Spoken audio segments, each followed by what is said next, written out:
vous n'échapperez pas, parce que Steven y tient à chaque fois, et c'est dans le contrat, à la cascade de coag.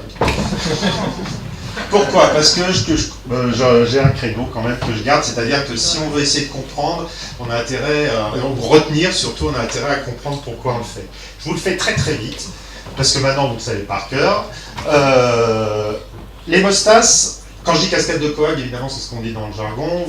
Alors en plus ça m'offre un intérêt de présenter aussi l'autre sujet, puisque c'est la même cascade qui va en même temps faire saigner ou qui va faire thromboser.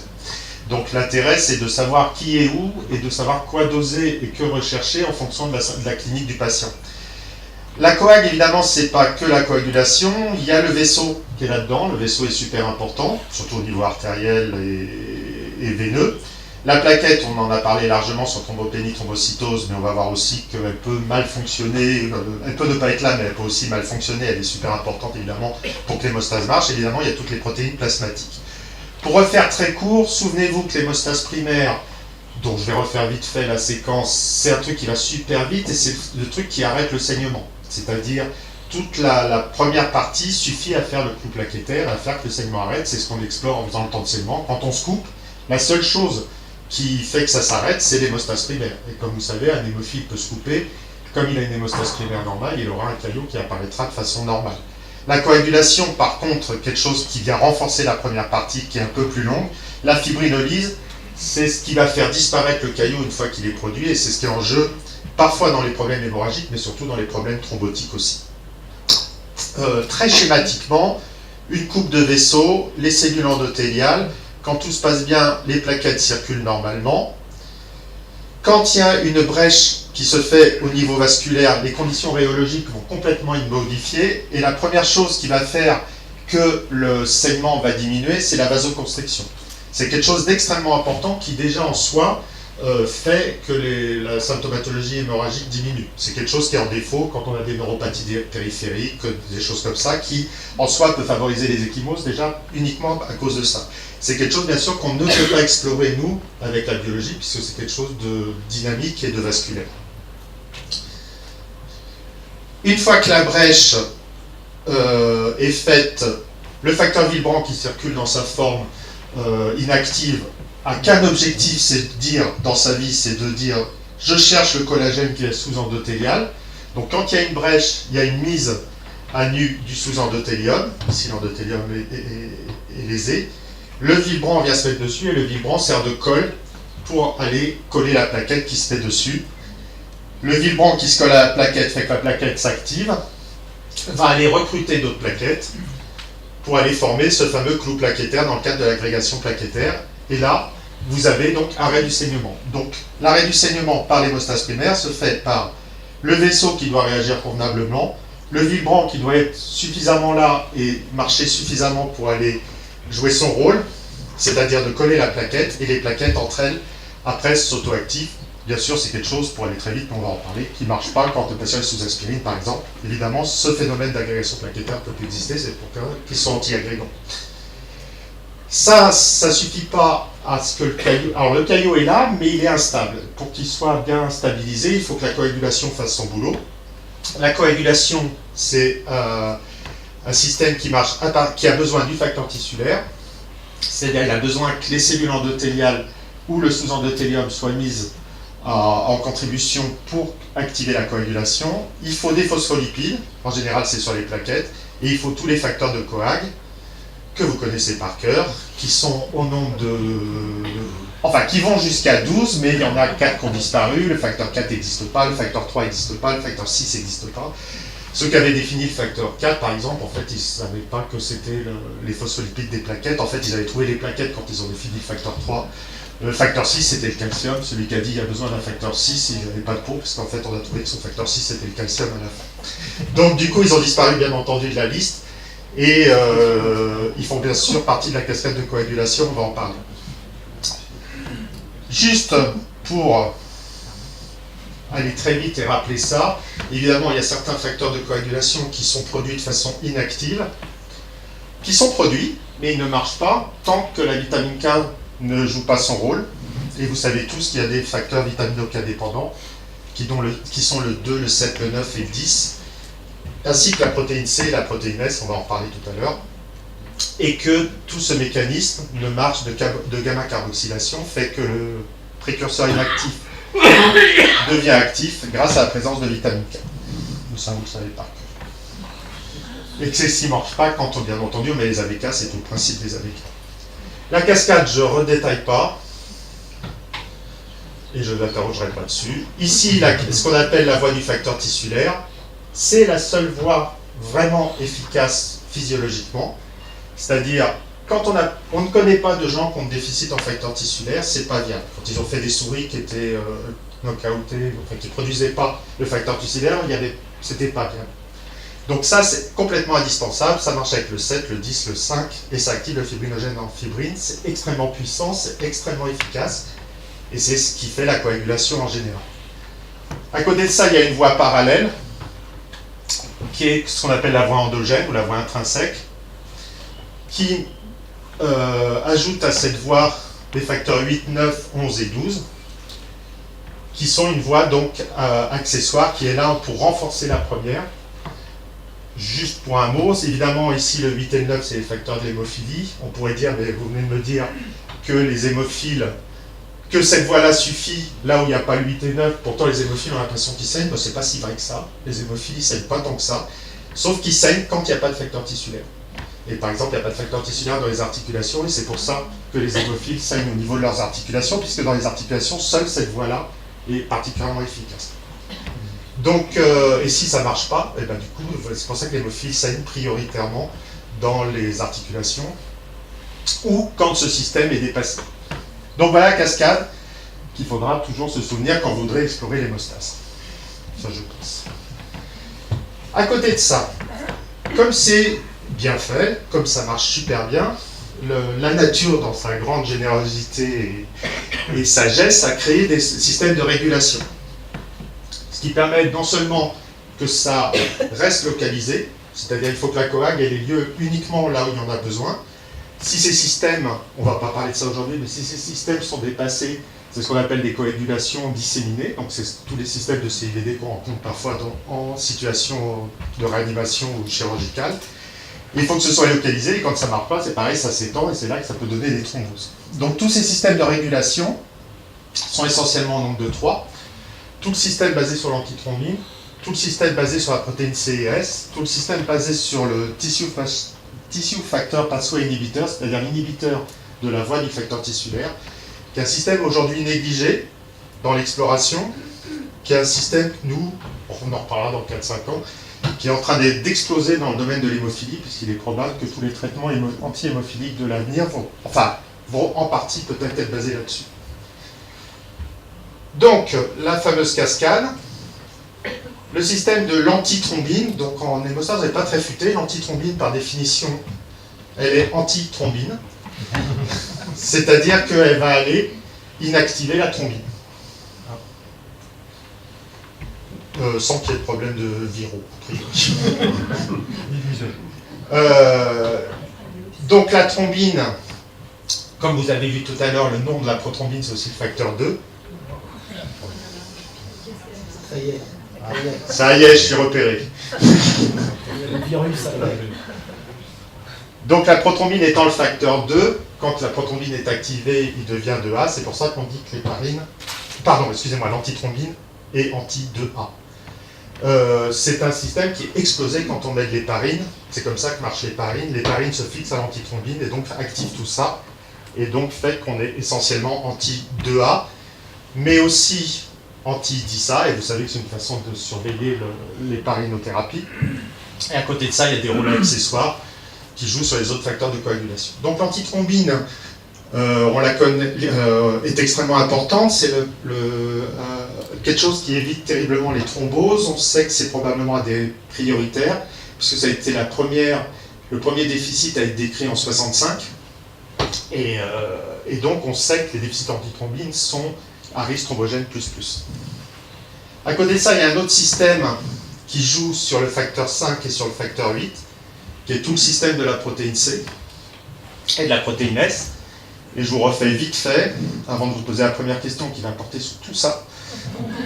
La protéine C, pareil, toute la coax c'est toujours le même système. Il y a une protéine qui se balade et à un moment elle est activée pour rentrer dans son rôle le plus souvent enzymatique. Il y a une molécule qui est sur la paroi cellulaire qu'on appelle la thrombomoduline. Une fois de plus, on l'appelle thrombomoduline. Pourquoi? Parce qu'elle module l'action de la thrombine. Donc la thrombine, qui est une protéine extrêmement procoagulante, et en même temps qu'elle est produite, règle elle-même sa production comme une sorte de rétrocontrôle. Donc la thrombine peut aller se fixer sur cette thrombomoduline, et à ce moment-là, ce complexe fait que la protéine C devient activée. Et du coup, on a une protéine C activée qui peut apparaître. Protéine C activée qui, avec son copain, la protéine S, vont aller former un complexe qui a la capacité d'aller inhiber le facteur 8A et le facteur 5A. Ce qui fait que du coup, ça empêche la boucle de coagulation. Ça marche.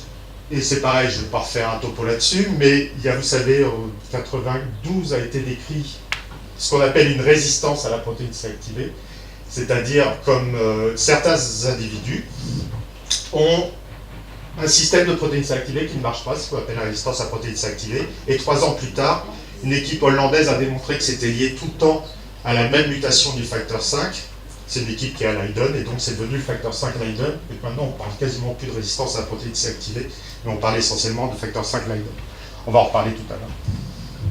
Question 1. Étant donné les événements précédents, quelle protéine de la coagulation vous paraît légitime de doser dans le cadre d'un bilan de thrombophilie chez un patient qui a des antécédents thrombotiques? À chaque fois, moi, c'est réponse multiple, parce que je trouve que c'est plus drôle. Sauf quand c'est oui, non, vous verrez. Bon, ça c'est facile, c'est en introduction, on amuse-gueule. Je ne les ai pas dictés, pardon. AT3, facteur 2, facteur 5, protéine C ou facteur 8. Ça c'est surprenant. Mais je pense qu'il y a un malentendu et c'était fait pour. L'antithrombine, je vous ai dit que c'est combien il y avait de réponses? 35? Donc il y a que 21 personnes qui veulent doser l'antithrombine et les autres ont tort. L'antithrombine, s'il n'y en a qu'un à doser, c'est quand même celui-là. Et les déficits en antithrombine sont à peu près, on va en parler tout à l'heure, les seuls pour lesquels il y aura des modifications de prise en charge du traitement. Donc si vous faites un bilan de thrombose, même si vous en demandez qu'un, demandez celui-là. Protéine C, c'est la même chose. Ça fait partie évidemment du bilan de thrombose, avec la copine de protéine S qu'il faudrait rajouter. Le risque thrombotique est moindre, mais c'est important, et on verra tout à l'heure peut-être que ça va être important en cas d'enquête familiale aussi. Le 2 et le 5, je les ai mis, évidemment, là quand j'ai mis quelle est la protéine à doser, c'est pas la protéine qu'il faut doser si on fait un 2 et un 5. Si on fait un 5, c'est la recherche de la mutation du 5 Leiden, donc c'est pas du tout un dosage protéique qu'il faut demander. Et ça nous arrive régulièrement que des gens viennent en disant j'ai un dosage de facteur 5 anormal, alors que les gens cherchaient un facteur 5 Leiden. C'est juste une erreur de prescription. Donc c'est pas du tout les mêmes analyses. Là vous avez dosé le 5. En dosant le 5, la protéine de coagulation elle est normale. C'est pas pour ça que le patient n'a pas de résistance à la protéine C activée. Le 2 c'est pareil. On va en parler après. Comme vous le savez, il y a une mutation du facteur 2 qui est décrite comme risque thrombotique. Et c'est pas la protéine qu'il faut doser. Le facteur 8, on va en discuter. Bravo. Qui sont les 5 qu'on dit facteur 8? C'est pas si bête le facteur 8. Le bilan de... Alors, recommandation française 2009. Qui ont dit ce qu'on savait déjà, mais c'est bien de l'avoir écrit. Bilan de thrombose de première intention, on va comprendre. Si on le fait comme ça. Sinon, c'est pas la peine d'en demander un petit bout.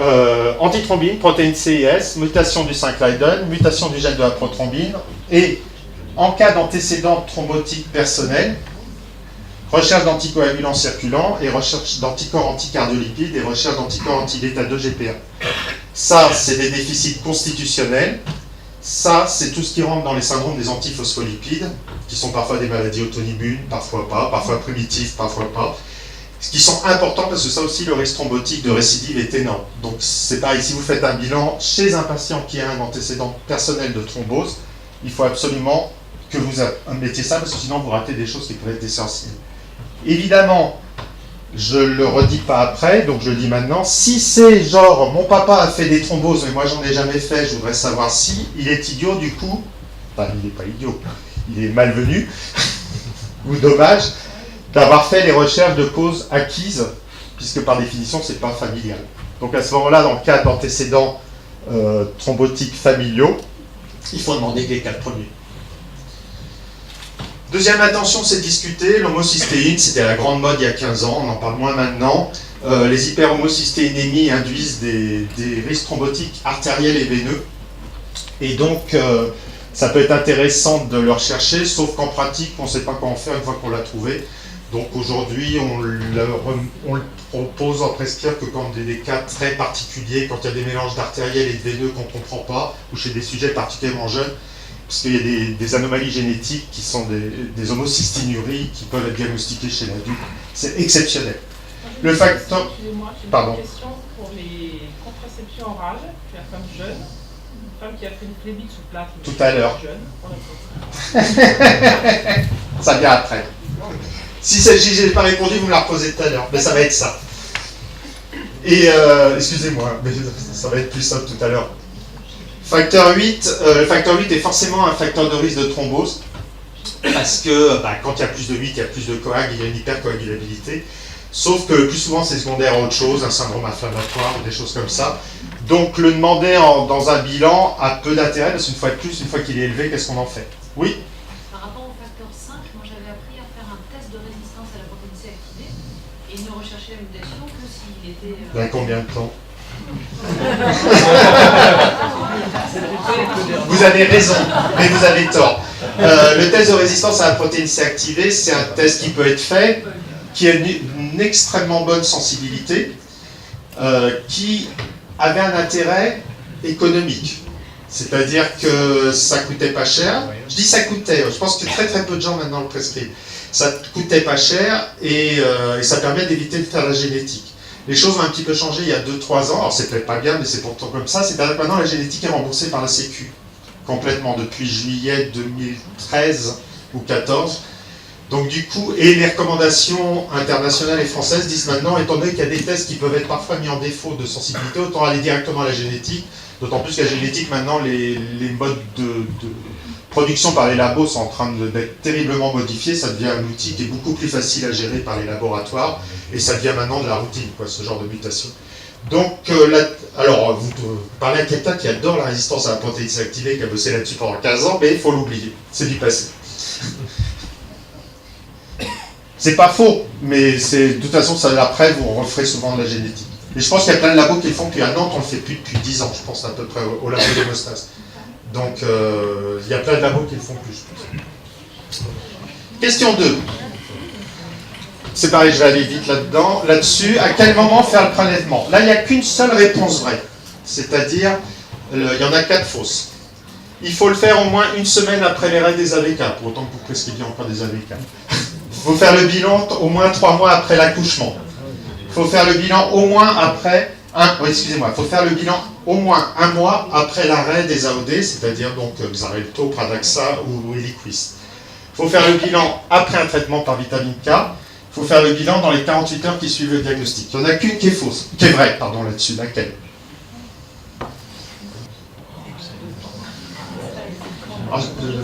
Donc, faire le bilan au moins une semaine après l'arrêt des AVK, c'est faux, ça. La protéine S met au moins 3 semaines à se normaliser. C'est au moins 1 mois, 3 semaines à 1 mois, sinon vous avez des faux déficits en protéine S.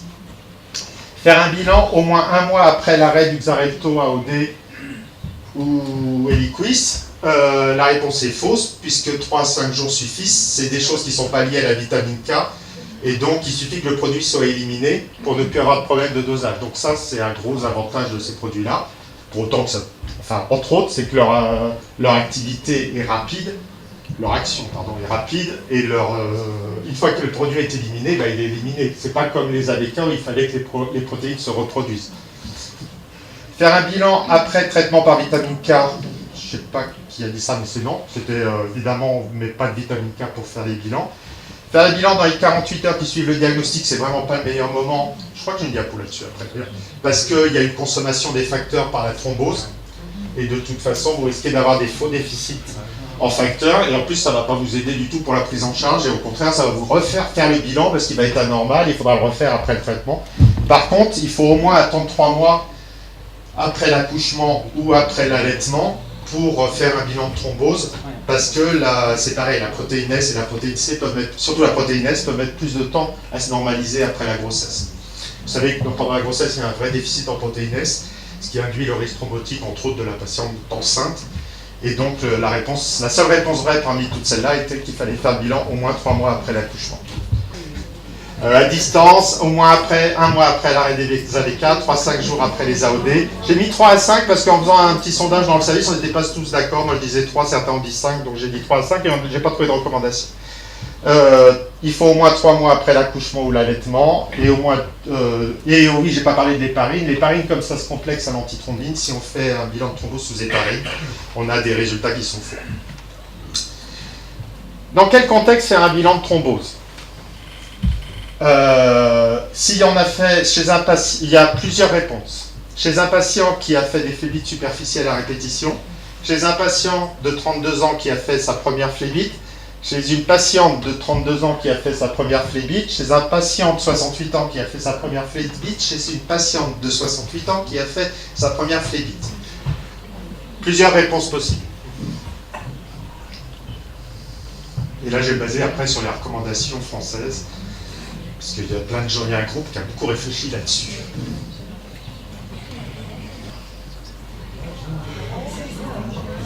Alors, phlébite superficielle, non. Non, le bilan, les phlébites superficielles, la coagulation là-dedans est peu importante. C'est vraiment des problèmes locaux, veineux.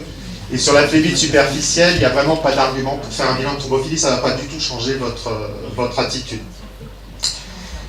Les recommandations, donc là, la réponse qui est sûre, c'est la femme de 32 ans qui a fait une première phlébite, c'est sûr qu'elle a le droit à son bilan de thrombose. Chez l'homme, on va en discuter. J'ai mis discutable, vous allez voir que c'est discuté. Ici, c'est une diapo que vous avez déjà montré, Catherine, il y a 2 ans, qui sont en fait les recommandations françaises qui ont maintenant 7 ans, qui sont de 2009. Chez les patients, alors FBR, c'est facteur biologique de risque. La recherche est recommandée pour un premier épisode de phlébite ou d'embolie pulmonaire avant l'âge de 60 ans. C'est pour ça que sur les 2 autres, ce n'était pas recommandé. En l'absence d'un facteur déclenchant dans le but d'adapter le traitement anticoagulant et de définir la conduite à tenir chez les apparentés, on va parler après de l'enquête familiale, chez une femme en âge de procréer, que l'épisode soit ou non provoqué. C'est-à-dire qu'il y ait une femme qui était sous pilule, qui a fait sa phlébite, donc on a un vrai facteur de risque. Là, ça peut être intéressant de faire le bilan de thrombose parce qu'il y a peut-être des grossesses à venir, parce qu'il faudra prendre en charge cette anomalie, ou pas d'ailleurs, on va en parler après. Et donc chez la femme, c'est extrêmement important de le faire, parce qu'il y a des modifications après du traitement. Chez l'homme, à droite, pas de recherche systématique en cas de premier épisode avant l'âge de 60 ans, donc on est avant. S'il y a des circonstances majeures ou en l'absence d'information de la famille. Chez l'homme, s'il a fait une phlébite, ça ne va pas beaucoup changer sa prise en charge thérapeutique, qu'il y ait un bilan de thrombose positif ou pas, puisqu'il ne va pas être confronté à d'autres facteurs de risque, hormonal en particulier, liés aux oestrogènes, dans sa vie. Donc, c'est discuter chez l'homme avant 30 ans de le faire en disant on le fait, mais qu'est-ce qu'on va en faire ?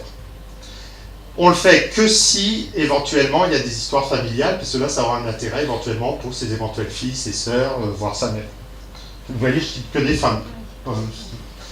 Parce que c'est vrai qu'on est quand même souvent dans des problèmes qui concernent les femmes. Évidemment, là, ces premières phlébites, tout patient qui a eu plein de phlébites, avant 60 ans, enfin, qui a eu au moins 2 phlébites, doit avoir son bilan de thrombose. Qu'est-ce qui n'est pas recommandé en cas de thrombose veineuse superficielle, en cas de premier épisode après 60 ans, sur les thromboses distales, ça c'est discuté, je n'ai pas voulu rentrer là-dedans, puisque maintenant la thrombose distale, il y a des périodes où c'est oui, il y a des périodes où c'est non. Ici, je vous ai mis les circonstances qui sont considérées comme déclenchantes, mais je ne vais pas les développer maintenant. Pourquoi vous avez fait un bilan de thrombose ? À quoi ça vous sert ? Plusieurs réponses. Est-ce que ça vous sert pour expliquer l'événement thrombotique ? Est-ce que ça vous sert pour guider le traitement ? Est-ce que ça vous sert pour gérer les traitements hormonaux ultérieurs ? Bon. Est-ce que ça sert pour gérer la prévention de la thrombose en cas de grossesse ou pour envisager une enquête familiale ? Là, c'est chez une femme ayant un antécédent personnel de phlébite. Je reprends. Une femme a eu un antécédent personnel de phlébite. Pourquoi vous faites une recherche ? J'assiste. Elle a fait un antécédent de phlébite. Donc est-ce que ça vous aidera pour l'expliquer, pour changer le traitement, pour les hormones, pour la grossesse ou pour l'enquête familiale? Expliquer l'événement thrombotique. Intellectuellement, c'est intéressant. Le patient est souvent extrêmement demandeur, en disant « Mais pourquoi j'ai fait ça, docteur? Dites-moi, dites-moi. Et si on trouve quelque chose, on est content, c'est la faute à la génétique. » En fait, ça ne va rien changer non plus à la prise en charge du patient. D'accord, vous aurez peut-être expliqué, mais votre prise en charge thérapeutique ne va pas changer. Donc, et je ne suis même pas sûr que ça l'explique. Comme vous savez, si vous trouvez un 5 Leiden, c'est qu'il est hétérozygote, c'est quand même 4 à 5% de la population nantaise, enfin caucasienne. Et c'est pas parce que vous avez un 5 Leiden que vous allez thromboser. Et c'est pas, donc, si vous avez thrombosé et que vous avez un 5 Leiden, c'est pas forcément pour ça que vous expliquez le problème. Guider la thérapeutique, vous avez été peu à répondre ça, puisqu'il y avait 35 ou 36 réponses. C'est pas juste. Bon, je vais montrer quelques diapos. Je l'ai dit tout à l'heure qu'il y a 2 anomalies méchantes qui sont les déficits en antithrombine et les syndromes des antiphospholipides. Si vous trouvez ça, vous n'allez pas arrêter les AVK ou les AOD comme vous l'auriez fait chez une patiente qui n'aurait pas cette anomalie. Gérer les traitements hormonaux, vous avez été beaucoup à dire ça. Et finalement, c'était un peu la perche que je tendais, mais c'est pas une bonne réponse selon les recommandations. Pourquoi? Parce que cette patiente a fait une phlébite. Donc, de toute façon, que vous trouviez ou que vous ne trouviez pas quelque chose, vous ne devez plus utiliser les traitements hormonaux. Je veux dire, en biologie, on est bon, on est extrêmement brillant, sauf qu'on ne sait pas tout. Et je vous rappelle que ces anomalies, la plus fréquente de 5 Leiden, a été trouvée il y a 20 ans. Et avant, on ne savait pas. Il n'est pas impossible qu'on trouve d'autres anomalies dans quelques années. Et c'est pas parce que le bilan biologique est négatif qu'il n'y a pas de risque de thrombose ni de récidive. La clinique, si elle a fait une phlébite, elle est contre-indiquée aux oestrogènes. Et quel que soit le bilan de thrombose, elle le sera. Gérer la prévention en cas de grossesse, vous allez me dire que c'est un peu pareil, sauf que la grossesse, on ne fera pas la même prévention si on trouve ces 2 fameuses anomalies que sont l'antithrombine et les antiphospholipides pour gérer la grossesse. L'enquête familiale, discutable. Parce qu'une fois de plus, pourquoi on le fait? On va en parler. Donc ça, c'était ma dernière question sur les thromboses. Ça, c'est la diapo qu'avait montré Catherine Ternizia. La question, c'était la même d'il y a 2 ans. Je ne sais pas si on a retrouvé dans les archives les réponses de l'époque, voir si on s'améliore. Je la reposerai dans 2 ans, voir si on s'améliore. Donc, là-dessus, ce qu'on peut dire aujourd'hui en 2016. L'identification d'une anomalie dans le bilan de thrombocytose peut-elle modifier le traitement? Un état hétérozygote en 5 Leiden ou la mutation de la prothrombine, on n'est même pas sûr aujourd'hui, vu les dernières études, que ça augmente le risque de récidive. Ils ont maintenant, on a 20 ans de recul par rapport à cette anomalie, il y a les gens qui ont thrombosé avec cette anomalie, qui ont eu les mêmes traitements antithrombotiques, ils n'ont pas forcément fait plus de récidive que les autres. Donc on n'est même plus sûr en 2016 que c'est un facteur de risque de récidive. En revanche, si c'est à l'état homozygote ou si les 2 sont associés, là on commence à se poser des questions, et là peut-être que ça doit faire modifier le traitement.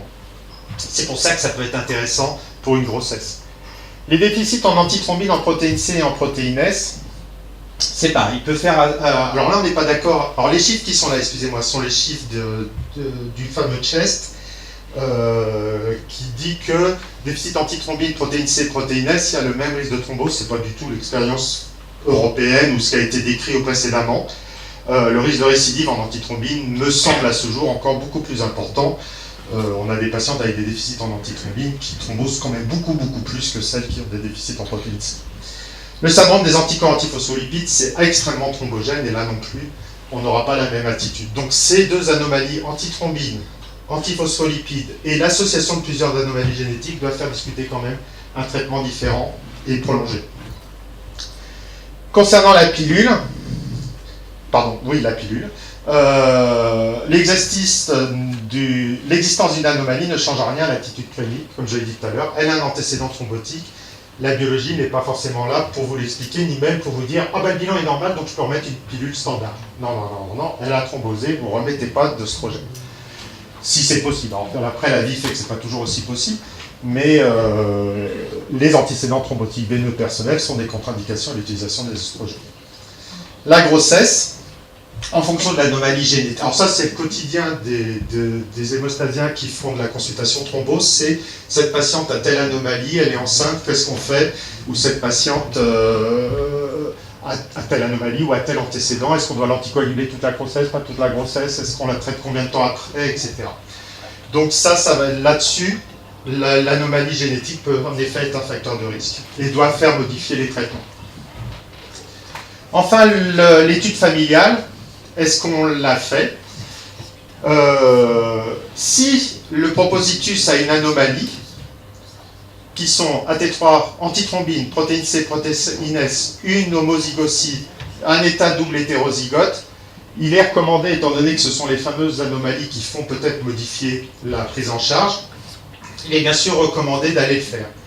Les recommandations aujourd'hui disent on cherche l'anomalie uniquement elle. C'est-à-dire si le patient a un déficit en antithrombine, on va aller doser que l'antithrombine chez la personne asymptomatique familiale. Et on parle en principe de membres du premier degré, c'est-à-dire la fratrie, le père au-dessus et en dessous. On ne va pas aller chercher le petit cousin ou la grand-tante. Et après, on poursuivra l'enquête familiale si on trouve des choses, mais on reste autour du premier degré. Si c'est positif, en revanche, il est conseillé d'aller plus loin, parce que les déficits n'étant pas si rares, on risque de se planter si on dit ce patient n'a que cette anomalie, alors qu'il y a peut-être d'autres facteurs de risque biologique surajoutés. Donc les recommandations, même si ce n'est pas très pratique dans la vraie vie, et qu'en pratique j'ai du mal parfois à le faire, c'est-à-dire à ne pas prescrire tout en une fois pour qu'il n'y ait qu'un seul prélèvement et qu'une seule exploration, en principe, et si on était un peu plus rigoureux, on devrait d'abord rechercher chez un sujet asymptomatique l'anomalie principale qui a été retrouvée chez le propositus, et après compléter le bilan si c'est positif. Maintenant, faut-il faire une enquête familiale chez les gens qui ont un facteur 5 Leiden ou une mutation du gène de la prothrombine à l'état hétérozygote uniquement? C'est très discuté puisque, comme je vous l'ai dit tout à l'heure, c'est quand même extrêmement fréquent comme anomalie et c'est pas parce qu'on l'a qu'on va forcément thromboser.